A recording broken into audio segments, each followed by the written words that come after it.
সমুদ্রের বুকে ঝড় থেমেছে একটু আগেই, তবু ঢেউ চলছে আর তার সঙ্গে ভেসে যাচ্ছে এক নিস্তেজ শরীর, শাকিল। সে আর কিছু জানে না, তার চেতনা ডুবে গেছে গভীর অন্ধকারে। একটি ছোট মাছ ধরার নৌকায় থাকা এক মেয়ে দূর থেকে দেখে কেউ একজন ভাসছে।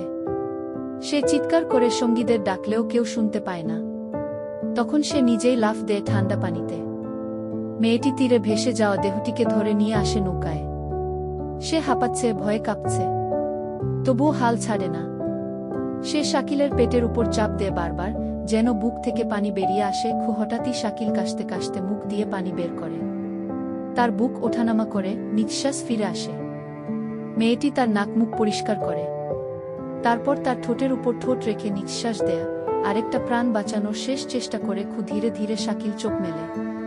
সামনে এক অচেনা মেয়ের মুখ, ভেজা চুল, ক্লান্ত মুখ, কিন্তু চোখে দয়া। শাকিল তাকিয়ে থাকে মাত্র এক মুহূর্ত, তারপর আবার নিস্তব্ধ হয়ে পড়ে।